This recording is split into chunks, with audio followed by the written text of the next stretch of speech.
नमस्कार मित्रांनो, स्टार प्रवाहावरील लग्नानंतर होईलच की प्रेम या मालिकेच्या पुढील येणाऱ्या भागामध्ये आपण बघणार आहोत. काव्य ही तिच्या मैत्रिणीसोबत बाहेर एका कॅफेमध्ये बसलेली असतात. तेव्हा काव्याची मैत्रीण बोलते, कुठे गेली होतीस? त्यावेळेस काव्या बोलते, पार्थचं घड्याळ दुरुस्त करायला.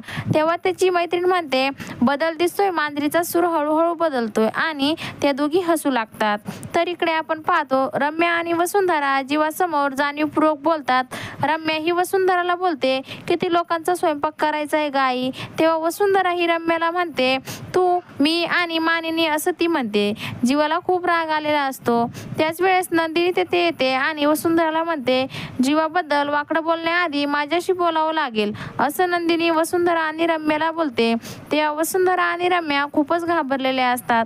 तर आता पुढे येणाऱ्या भागामध्ये नंदिनी वसुंधरा यांच्यामध्ये पुन्हा वाद होणार का, हे पाहणं अतिशय रंजक ठरणार आहे. लग्नानंतर होईलच की प्रेम या मालिकेच्या सर्व अपडेट्स बघण्यासाठी आमच्या चॅनलला लाईक करा, शेअर करा आणि व्हिडिओ आवडल्यास सबस्क्राईब करायला विसरू नका. धन्यवाद.